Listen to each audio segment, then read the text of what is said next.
Yes, I'm still here, Hollywood. Coming up on today's episode, he's one of the funniest people in Hollywood, but you may not realize just how many of your favorite stars have relied on his words to bring down the house. He's been the secret weapon behind some of showbiz's most iconic moments. This is Still Here Hollywood. I'm Steve Kmetko. Join me with today's guest, writer, producer, and Hollywood Square, Bruce Vilanch. If this is your first time watching or listening to Still Here Hollywood, what took you so long? Even if you're a longtime fan, I have a favor to ask. If you feel it in your heart, please like and follow us on Apple Podcasts or wherever you listen to us. Or if you watch on YouTube, please subscribe. And with both, it would be great if you rated and commented on your favorite episodes. Thank you so much. And now, on with the show. Bruce, I'm so glad to see you. Thank you. Feelings mutual. I think I first met you like in the mid-'80s. So it's been a while. Could be. As we arc towards our mid-'80s. Yes, as we do. Not quite. But. No, we're in the same decade. Tell me, what's new? What's new? Oh, we'll have to pay Irving Berlin's estate if we go any further. Or Etta James. Really, she should only have a piece of it. I wrote a book. I've been out here, for 50 years, and during COVID, I was we were all on lockdown, and there were all these podcasts, and a friend of mine was booking podcasts, and he said, "You're sitting at home, just, why don't you do these?" So I started doing them, and they were all hosted by people who were far younger than I am, and they asked me questions about shows that I had written for television before they were born. And I thought, how do they know about this crap? And I realized it's all on YouTube. So I started going on YouTube, and they all would ask the same questions. They would say, who said yes to the Star Wars holiday special? Who who thought that would work? And have they paid their debt to society?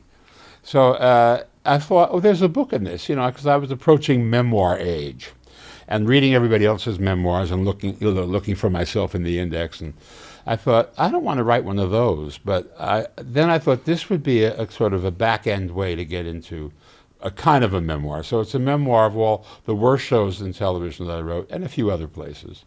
What do you consider the worst shows ever written? Well, among the ones you've worked on. Well, the Star Wars Holiday Special is certainly up there, and the Brady Bunch Variety Hour, which is an homage to Ann B. Davis as Alice the Maid. Right. And the Paul Lynde Halloween Special. I mean, there are a whole bunch of them that... And there's some even worse, but both of the ones they kept asking me about because they live on YouTube, so everybody knows about them. Anybody who watches that stuff on YouTube knows about them. So I started with those, and then a few other things. Some stuff that didn't get made, some stuff that got made but really disappeared so thoroughly that it's not even on the. It's not even on the internet. Those were buried in a grave that was shallow enough. That was not shallow. The others are all in shallow grave, bubbled to the surface. What's the most outrageous thing a celebrity ever asked you to write for them? Wow, the most outrageous thing. First of all, nobody's ever asked me to write something deliberately outrageous. I mean, sometimes you'll come up with something and they'll go, "Oh, that's much. We can't do that." We were. At one point, Robert Wall and I were writing for Billy Crystal on one of the Oscar shows the year The Crying Game came out. Mm-hmm. And The Crying Game, spoiler alert, one of the stars of The Crying Game is actually a transgender. And, or actually, not so much transgender as non-binary, but has all the male equipment. And that's a plot point when this guy who he falls in love with discovers that about him. And so we thought Billy would come out dressed as that guy, only we would have like some sort of prosthetic hidden in the clothes that would make this insane bulge that would just be ridiculous. It was not in the movie. And we thought about it, and Billy said, I just can't do that on the Oscars. You can't, no. There's a certain line that you just don't want to cross. I mean, I don't think that may not exist anymore because they survived Seth MacFarlane and they survived Will Smith and a lot of people who lived to cross the line. So, but that springs to mind. I'm trying to remember. Did you work for the Sun-Times or the Tribune in Chicago? I worked first for a paper called Chicago Today that had been the American. That's right. It was the American, and the Trib owned it. And they folded it while I was there in the early 70s and moved me over to the Trib. So I finished out there at the Tribune. So I tell people I was at the Trib because if I say Chicago Today, they'd say, "Oh, that's nice. Where were you tomorrow?" You know, that kind of. Isn't Chicago where you and Bette Midler first hooked up, so to speak? As it were, at a club called Mr. Kelly's, which was a famous nightclub when there were famous nightclubs. And she had just started. She had just come out of Fiddler on the Roof on Broadway, where she was one of the daughters who got married, the one who got married every night. And she would go down the street to the Improv and sing. And Bud Friedman, who owned the Improv, signed her as a client. And she subsequently got a record deal, and then he sent her to Chicago. He called me up because I worked with him on a previous client, on Freddie Prinz. And he called me and said, if you like this girl, would you write about her? So I went to see her, and she knocked me out. And I wrote about her, and she called me and said, "You're a very funny writer." And I said, "Well, you're very funny. You should talk more on stage." And she said, "You got any lines?" And that was the beginning, and it was all Chicago jokes. And then I went out on the road with her, and because I was the TV critic for the Trib at the time, I would be flown out on all these junkets with other TV critics. So I knew the TV critics of all the major papers. So if we would go to Cincinnati, I'd call the guy in Cincinnati, "What's happening? Who can we make fun of in Cincinnati?" And he would give me all the lowdown. And she would come on stage and she would have all this local material. And of course, her audience was very gay from the beginning. And, we used to say, "I hope nobody needs an emergency comb out because every hairdresser in Cincinnati is in this room."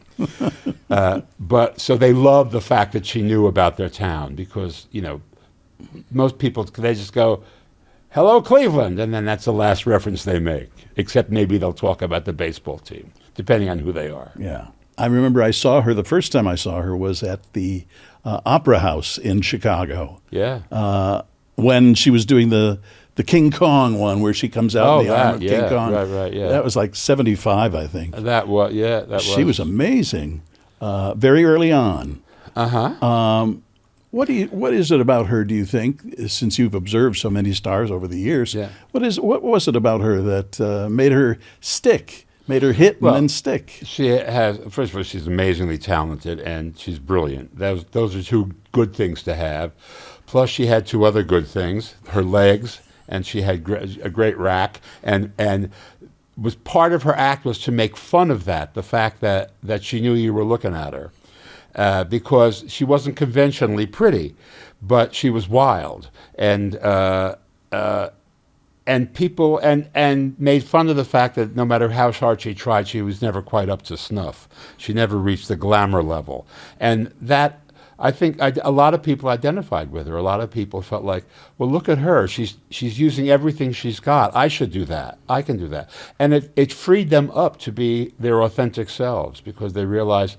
You don't have to be Karen Carpenter. You don't have to be Gloria Loring, a singer, heavily coiffed and all of that. As long as you're real, as long as what you're doing is coming from something that's true, and so it was. She was also joyous. I mean, she was having a great deal of fun, and audiences responded to that. They got joyous. They got happy. San Francisco Chronicle called her America's Joy Buzzer. One of my favorite reviews ever. So that's I think is what happened. And then of course, her talent ran much deeper because she became a movie star and and iconic eventually. I remember the last episode of the Carson Show where she sat on the desk and sang to him, and then it was so touching. It was beautiful. We did that. We sat at Mark Shaman, who wrote Hairspray, Right. which I was later in. Edna. Yeah, playing Edna. And Mark and Bette and I sat in his studio and came up with that. We wanted to. She'd been on the Carson show like 34 times. He loved her. He took her to Vegas as his opening act, which did not work out. No, he used to have Phyllis McGuire, who was, glamorous and one of the McGuire sisters and all that. And his audience kind of looked at her and went, "What?" I remember we got into a cab in Vegas, Bette and I, and the cab driver says, "Have you seen that girl at the Sahara?" She says, "Yeah, no, I haven't. Tell me." "Oh, my God, what a mouth on her.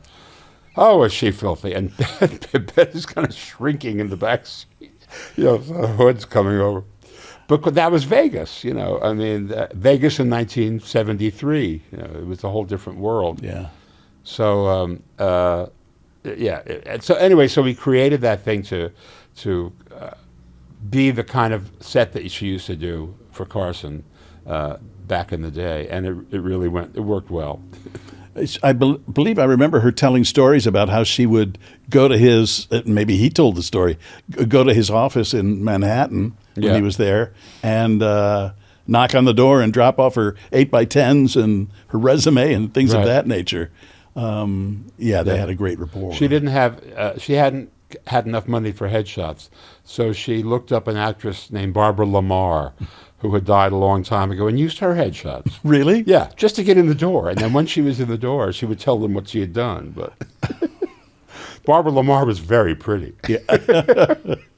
Well, I think Bette has a certain beauty to her. Oh, of course, yeah. I mean, she has that kind of Renaissance beauty where they painted them as they were, and they were all they had noses, right?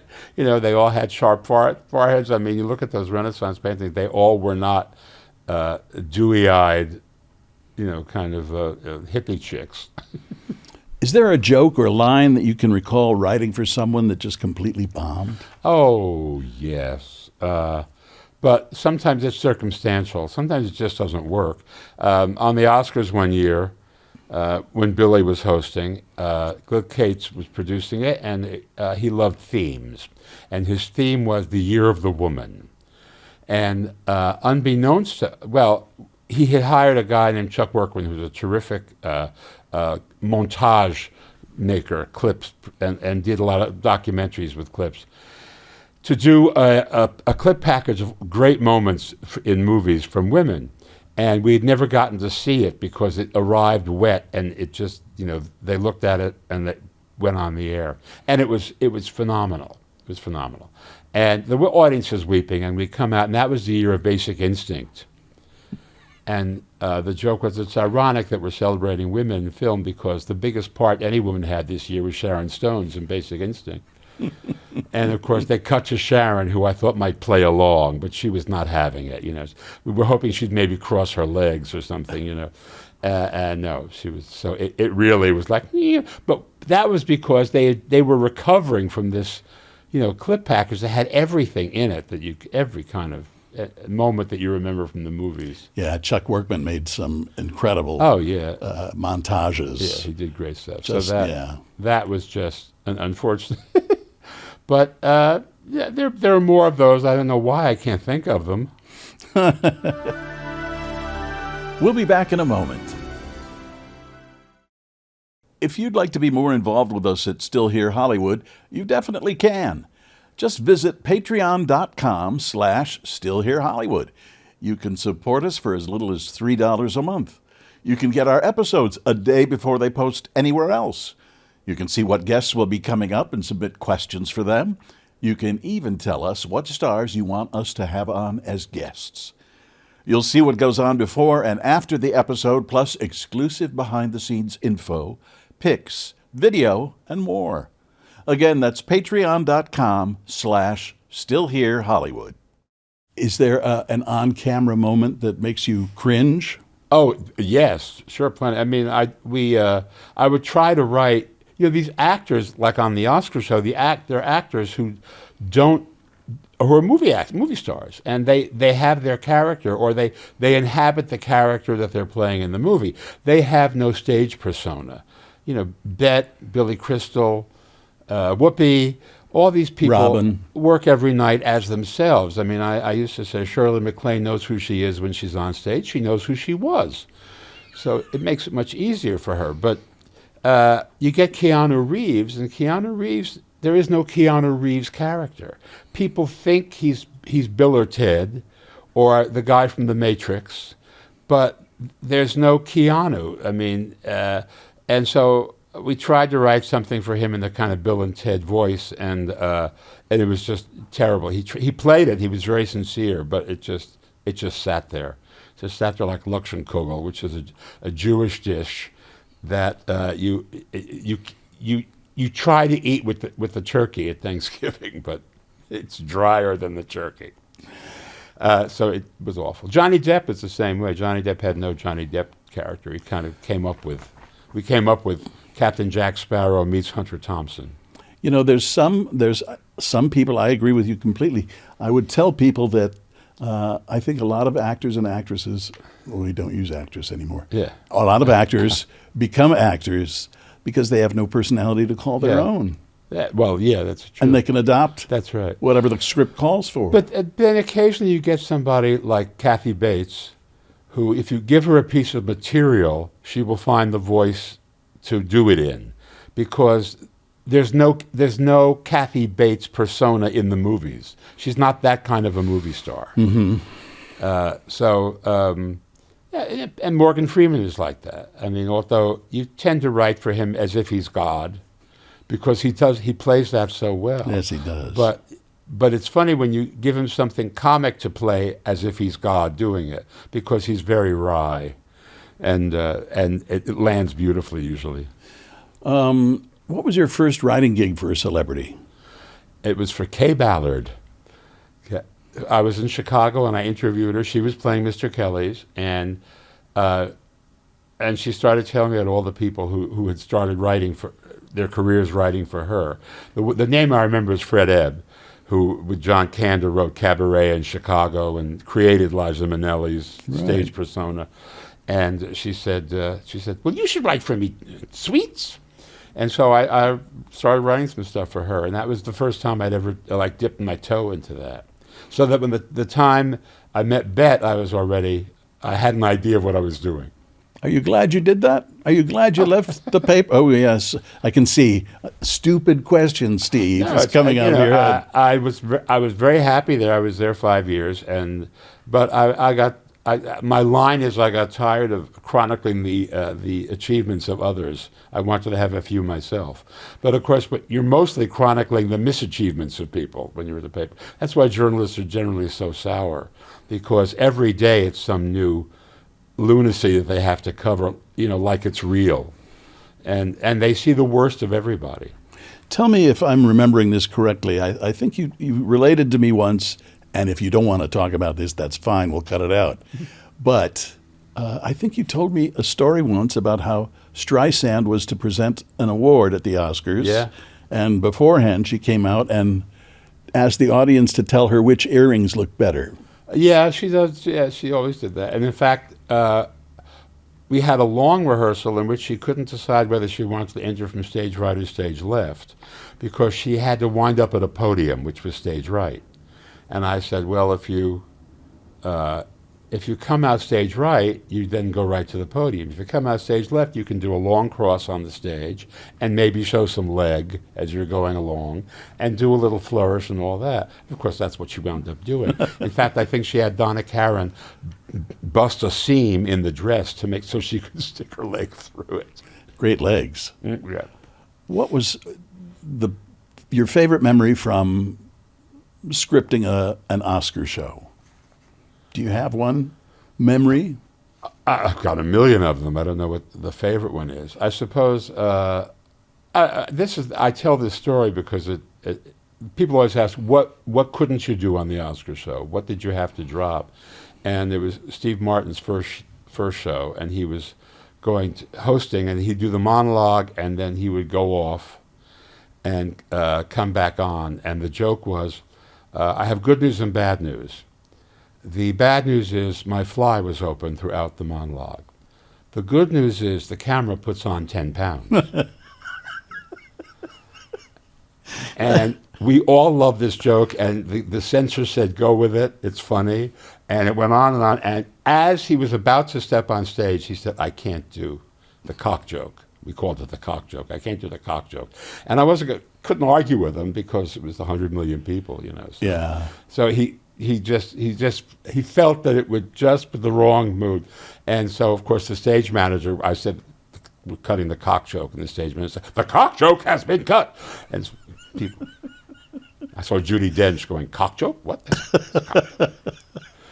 So, but that is any of those things that happened off stage, you know, when Michael Moore got booed by the stagehands because he was criticizing Bush and the war in Iraq, and we went to commercial, and backstage, Steve again, and Dave Barry was writing that year, Rita Rudner was writing that year, and we were all throwing jokes back and forth, and Steve came out after and said, it's wonderful backstage. The Teamsters are helping Michael Moore into the trunk of his car.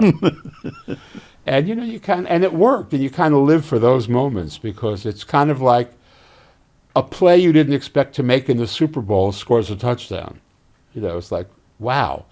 I'm in the biggest room in the world, and something we just came up with really scored.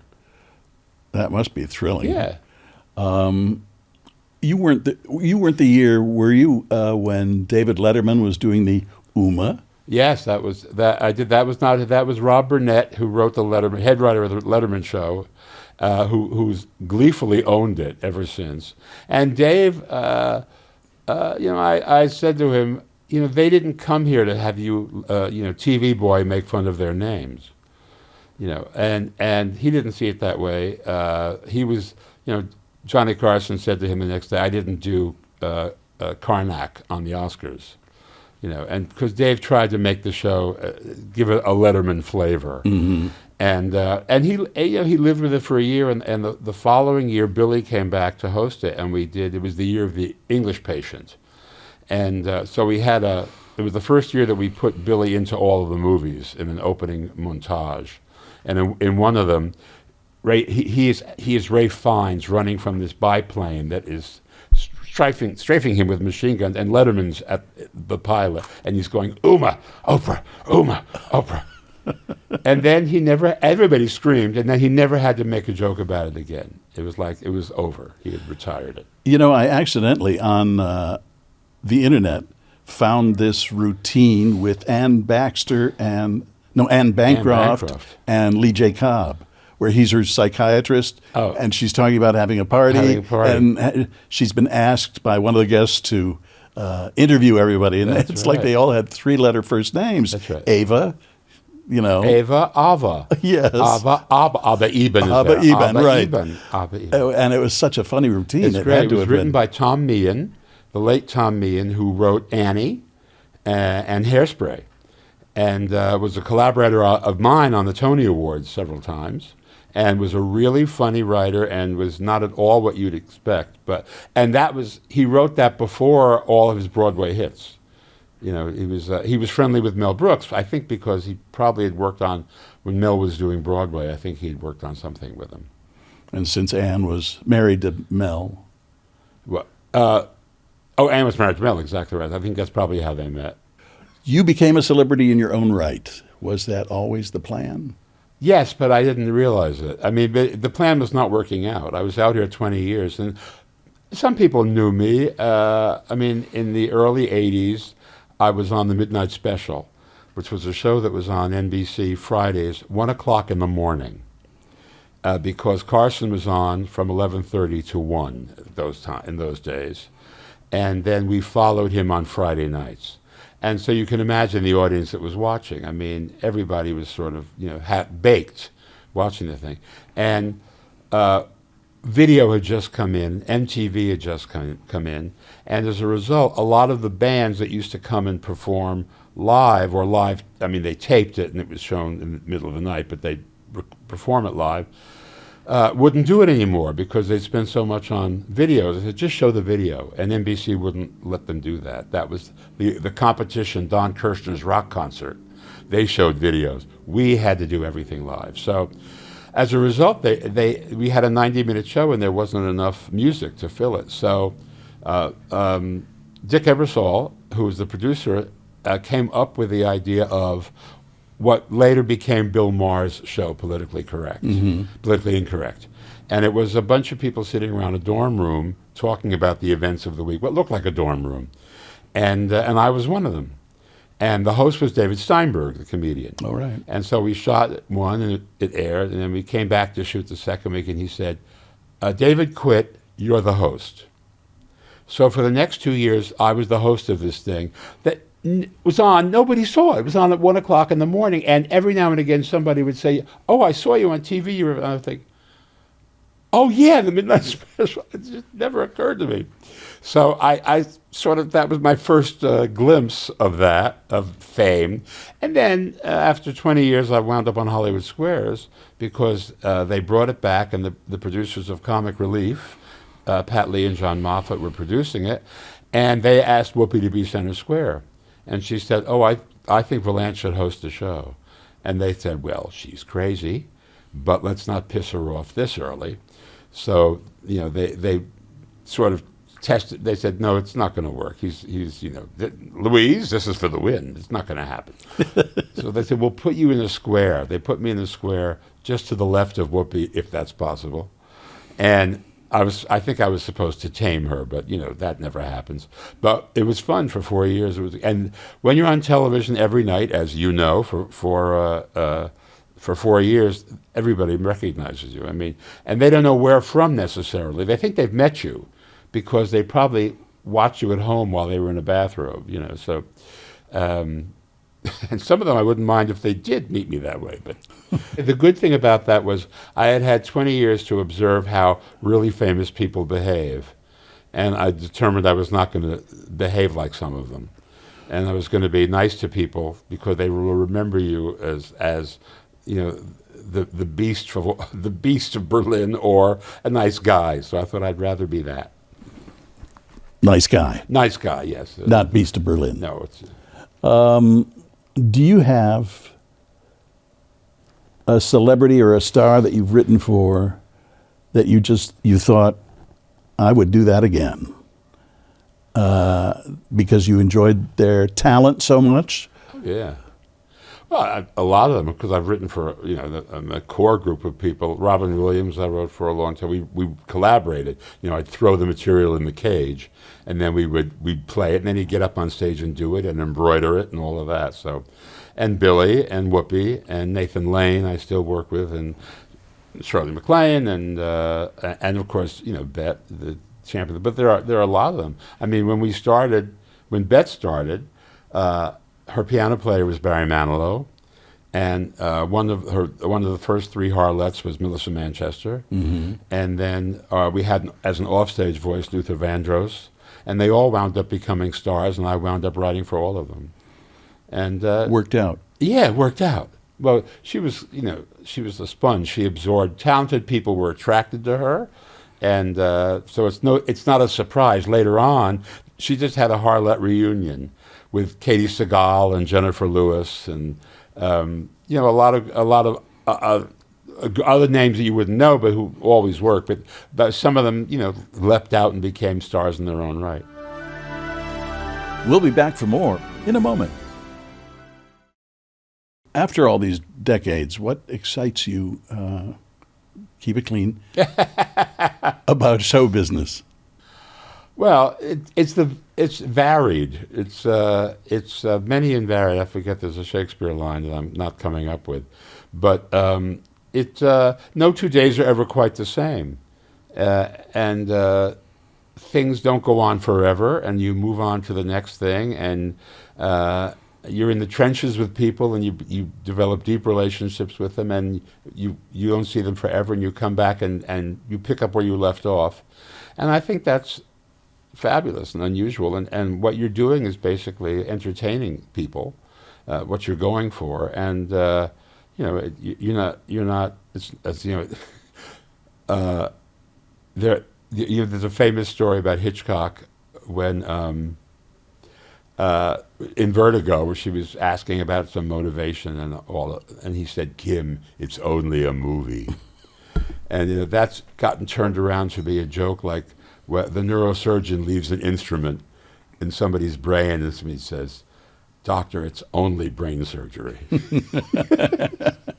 It's not like we're making a movie. Yeah. Anything important. What do you think about the current state of comedy and cancel culture and stuff like that? Comedy's a landmine right now. It's a minefield because everybody is just so sensitive. And afraid. And cancel culture scared the bejesus out of everybody. And people became overly woke to the point where nobody had a sense of humor. And at this point, it's kind of like you have to establish that you're not mean-spirited. Put it in a context to make fun of things, but or find things you can make fun of that nobody is attached to. But it's very difficult to navigate those waters, and I don't envy people who have to get up every night and come up with new stuff. And unless they stake out a position. I mean, one of the things that all of the talk show hosts have done is staked out a position on the left so they can continue to make fun of the right.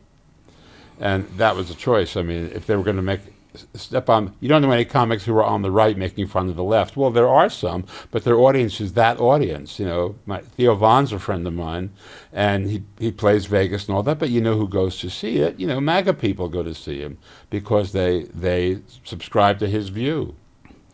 Who's the funniest person you've ever worked with off stage or off camera? Oh my gosh! Oh my God! Even if I don't say Bette, then I will. I will lose my gay card and the toaster that Ellen gave me. But there are so many. What is more interesting to me, who's so funny, is people are in character. Robin Williams, you would sit and have dinner with him, and somebody would come to the table, and he would become Robin Williams. Rickles was like that.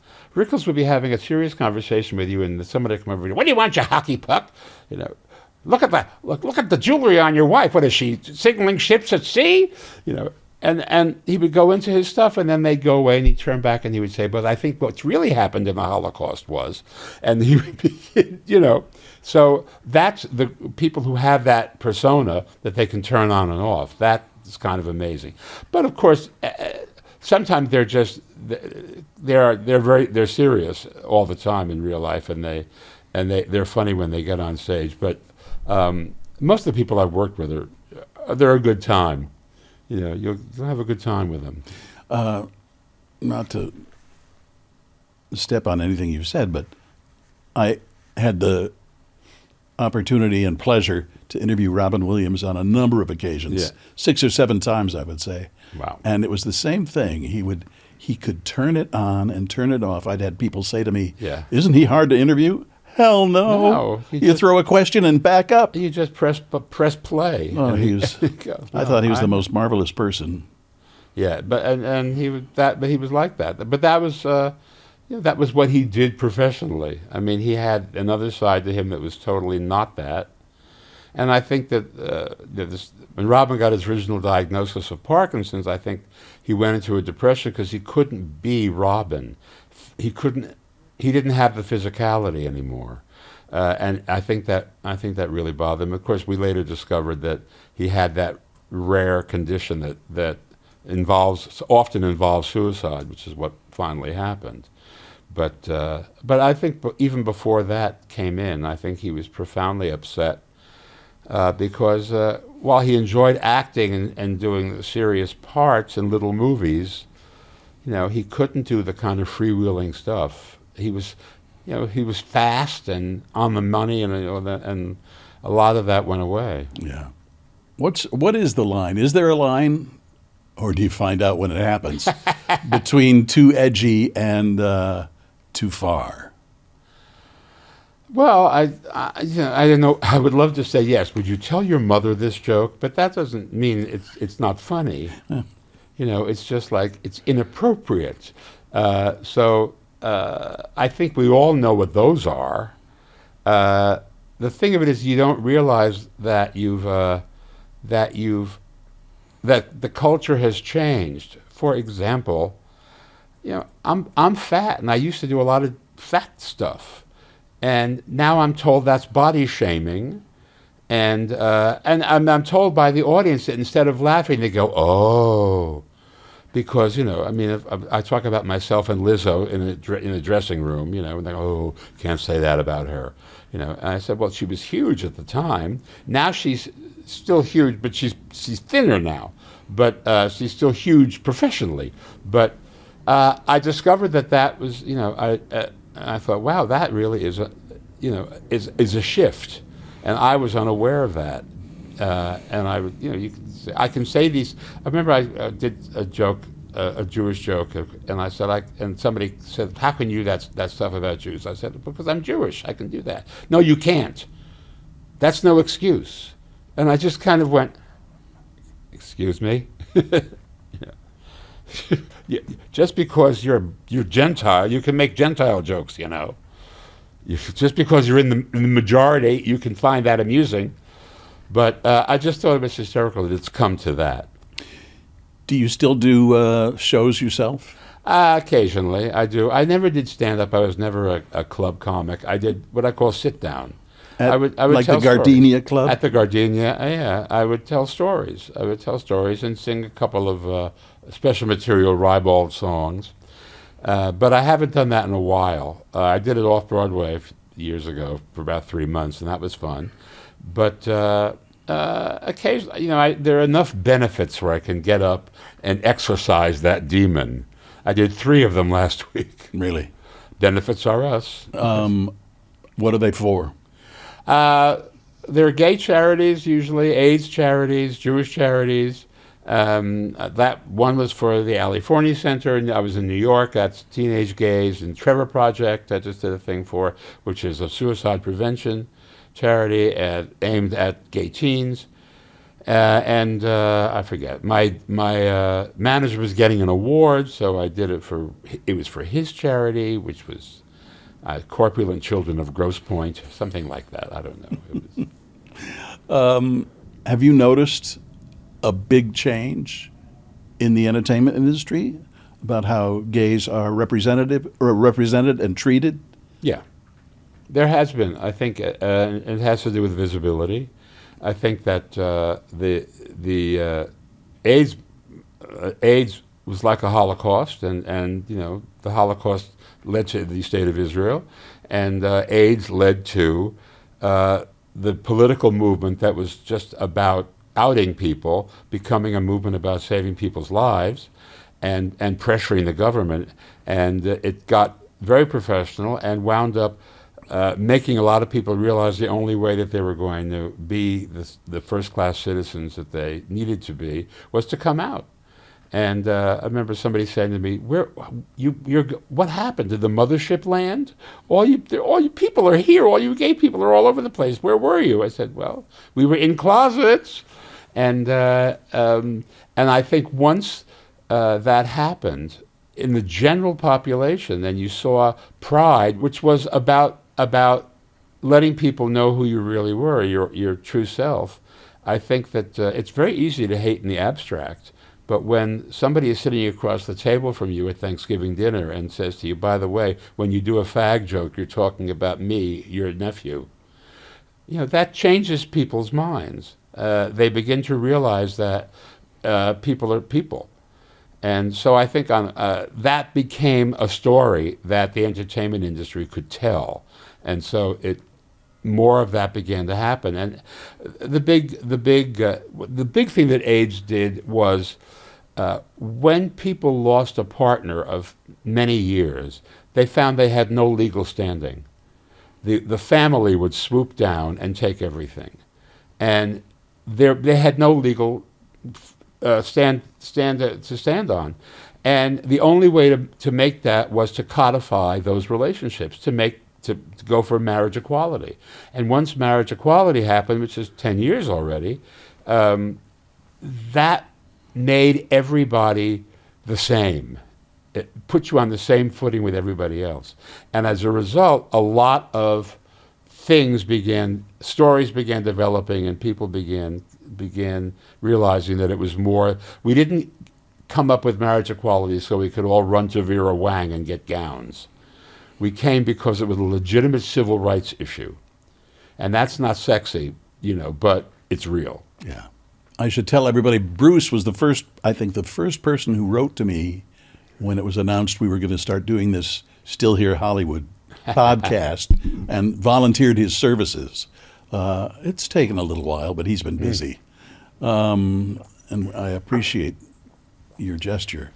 Because in this town you never really know if somebody is being sincere. Oh. No, I'm always sincere, but they figure I just want to hit on you. You never did. We have time. Okay. Well, it seems to me. Hey, is there, I'm jumping around here, is there a host you feel was underrated of the Oscars, a host of the Oscars, who was underrated, didn't get their due? That's a very good question, because I don't know who was doing the rating at the time. I mean, it varies from year to year. They say, "Oh, he was okay. He was good. It worked very well." It would be hard to answer. I mean, I suppose there were a couple of Whoopi years that were better than other Whoopi years, but I mean, my favorite, the most unusual, was Hugh Jackman, because we had done 2 Tony Awards before that, and so he knew what the job was, but he was not the standard issue host for the Oscars. He was a song and dance man who was a big action movie star and a romantic leading man, and he was going to come out and sing and dance and carry on, and something he didn't do was stand up there and do a monologue and tell jokes. But I mean, he did do sort of one, but it was just to lead into a number. So that was the most unusual one, because he didn't come with the skill set that they always come with. I'm a comic and I can hold the room and all that. That was he holds the room with other things. Do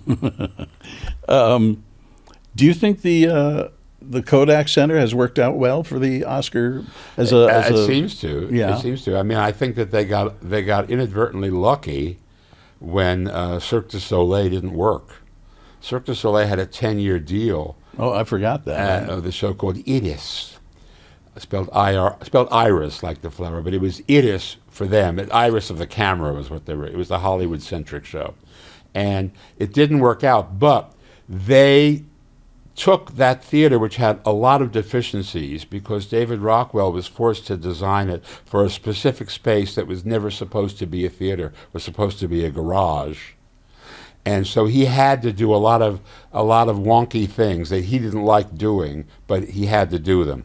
And they came in and they ripped up the stage house because they were putting in effects that they thought would be there for 10 years. But when they quit after a couple of years, suddenly you had all this new sandbox to play with. And you could do things with elevator stages, and the proscenium had been enlarged and all that kind of stuff. So it makes the show look bigger than it did previously. And so that happened. Of course, people have gotten used to it in 20 years, but you never could get as many people in as you could at the Shrine, which had 2,000 more seats than the Dolby, or it was the Kodak. And then in a bankruptcy hearing, the bankruptcy judge said, "You got to ditch some of these naming things you've done. Get rid of stop paying the developer to have your name on that theater where they do the Oscars." And so, of course, Kodak went out and Dolby jumped in, because Dolby is all the sound people, and so they love to be attached to it. A footnote there for trivia fans of Hollywood history. When that comes up. Exactly. Were you involved with the Rob Lowe Snow White? Oh, yeah, that was my first show. Oh, it was? And it's the last chapter in my book, yes. I wanted one Oscar chapter, and that was a good one. I didn't get that far yet. It's the last chapter. It's the last chapter, and it's, sort of next to the last chapter. There's a coda also, but that is the last chapter. It was my first show. It was produced by the very flamboyant Alan Carr, who I now have to say is not the Alan Carr from England, who was a big star in England as a talk show host, Alan Carr. And a lot of my friends from Britain say, Alan Carr produced the Oscars. No, different Alan Carr. So, but he produced Grease, and on Broadway, La Cage aux Folles, and also in the book is the Village People movie, The Can't Stop the Music, which I wrote the first 342 drafts. And so yeah, he conscripted me, and I did the show. And Rob Lowe was one of his ideas, one of his bad ideas. What was the Tina Turner song he did? Proud Mary. Proud Mary. With Snow White. And this is like, poor Snow White, she was a big star, and then that happened, and then she went to sleep, and then she came back as Snow Woke, and that bombed. So, I mean, I feel bad for, and they closed her coffee shop on Hollywood Boulevard. Oh, they did? Yes, the Snow White, and in fact, that figured in the lawsuit, because Disney was claiming a trademark infringement, and Snow White's in the public domain. She was written in 1588.